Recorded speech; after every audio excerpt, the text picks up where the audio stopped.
Chris Myers of the Cozy Club, and welcome to my kitchen. I'm here today to share with you a recipe that is dear to my heart, and it is over 2 centuries old and has a lovely story. And with that, I'm going to let the man tell you all about it. Well, this recipe is what Chris would term rocks. The South African word for it is biscuit. And in South Africa, in the days gone by, the folk used to have to be very, very careful to preserve their food in the heat. And so the only way, or one of the ways you could preserve it, was to dehydrate the food. And so this recipe involves biscuit, which is dehydrated. So in other words, gives it longevity. So they could go on long trips, and then the biscuit would last for many, many months. And they could rehydrate it then by putting it in tea, coffee, water. Yes, and that was something that was very useful for them, especially if it was dry and they didn't want to, they couldn't take flour and eggs and things along on their treks. So I have slightly adapted this recipe. I received it from my mother, and originally it required buttermilk. And when I moved to the UK from Canada, I couldn't find buttermilk. It was nowhere to be found. I know you can find it now, but at that time you couldn't. And I was desperate to make these lovely rots because they reminded me of home, and of course I was missing my family very much. So I decided to use yogurt. And actually my father once told me when he came to visit me that they tasted even better with yogurt. So there you go. So we'll start right away to make it. It's very simple. I will go slowly so you can write it down, and I'm hoping that I will be able to write it on somewhere on the YouTube, but I've yet to figure that part out, but we will see. So I will go slowly so you can see what each ingredient is. So first of all, big bowl. That's what you need because there's a lot of flour.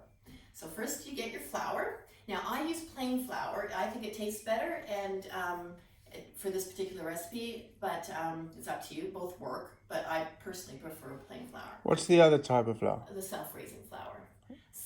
So 5 cups of flour. So 1. Shows you I'm not that good in the kitchen. We won't go there. 2, 3,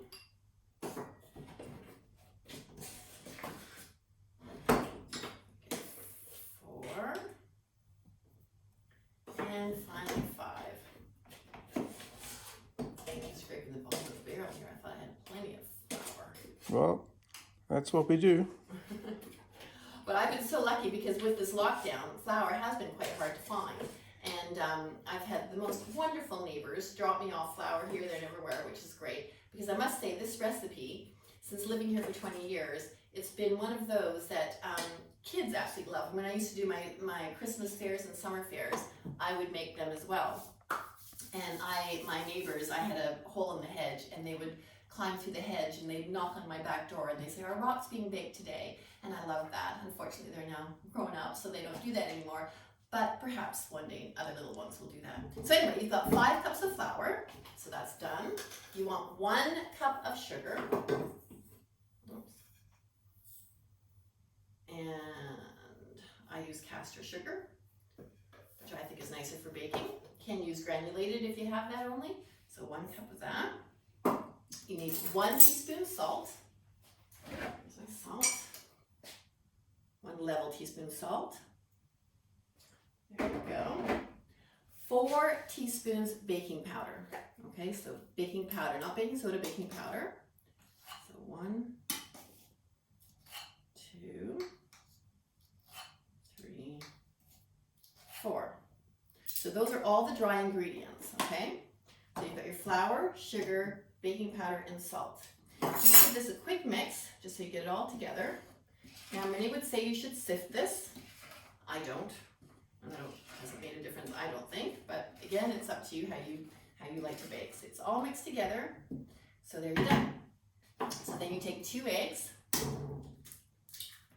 1, 2. Okay. And then it's your yogurt. Now I like to use full fat yogurt. Again, it's up to you. I always give it a quick stir because sometimes it's a bit watery up at the top. So give it a quick stir. Now this is the size I've got it. It's 500 grams.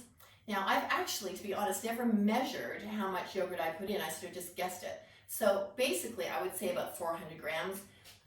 But you can see once you've mixed the rocks together, if it's a bit sticky, you can always add a little bit more flour. It won't change the taste of the rocks at all. So you've got that yogurt in there. So it's like this. Can you get in there, Neil? Mm-hmm. So you can see. It's a nice glob of yogurt. So mix this quickly and just get rid of the yolks and see it's all mixed just gently. It's still very floury. It's mostly flour. That's all you can see in here right now. And then you take 1 cup of butter, and I use unsalted butter, pure butter, best ever. I love butter. And melt it. So it's like this. And just pour that in. So that's 1 cup of butter melted. Pour it in. Get it all out. Go. And then mix that up. Now, it is important to make sure that the rocks are nice and light, which sounds funny because they're called rocks, to not handle the dough too much. So mix it as quickly as you can. And it doesn't take too long before it gets into a nice doughy heap here. And again, it doesn't have to be perfectly done. Just a couple of turns with the spoon and you're done. Take a knife and get off the excess dough. There you go. And see, it's not like a mixture like a cake. You can see a bit of flour left. It's a bit sticky still. That's not a problem at all. That's what you want. Okay, so that's what it looks like. Get your baking sheet. And this is the fun part, especially with kids. You dip your hand in there, and you might want to put a bit of flour on your hand if you want, because that prevents it from getting too sticky on your hands. But you will have to wash your hands after, obviously. So, and all you're doing is grabbing a handful, like a snowball, and put it onto your baking sheet. And that's all you're doing. Flop it on there, not a problem. Make sure you look underneath. Sometimes there's a bit of flour that you can mix in again. Actually, this is a lovely feeling actually doing this.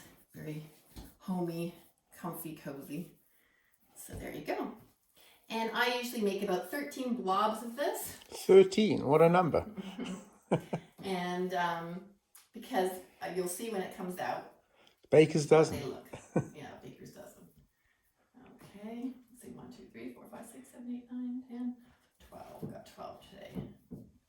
So there we go. Okay, so that's what it looks like.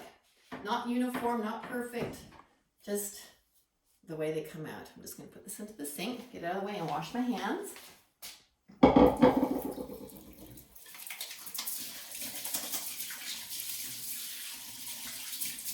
we go. And pop it in the oven. Now, in the aga, it cooks it in about 25 minutes. So you'll have to guess with if you have an oven.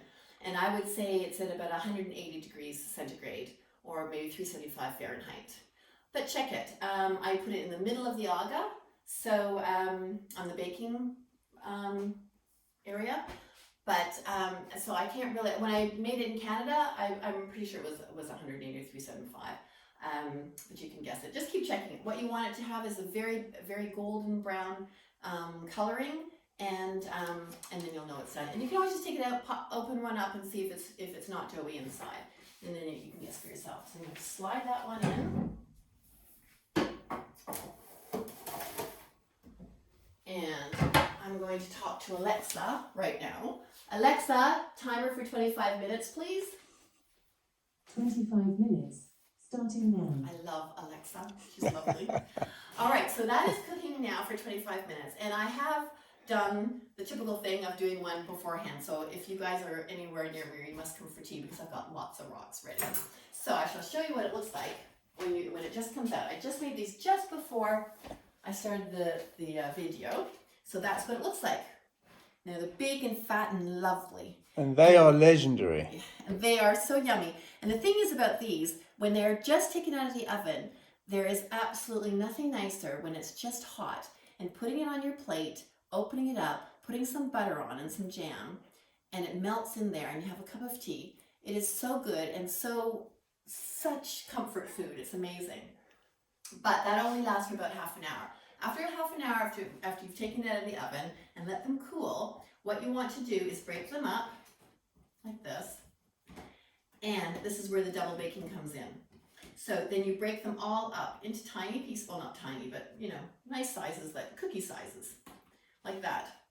Like that, so you're breaking them all up so that air can get through to them. And once you've done that, you pop it into an oven overnight, or for quite a few hours, you have to check it, on a very, very low temperature because you want them to dry out, dehydrate, as Neil said earlier, the man. So then it gets hard. So this is what the absolute end result looks like. And this is why they are called rocks, because they are as hard as rock. I came up with that word when I was a little girl because my mother would make these.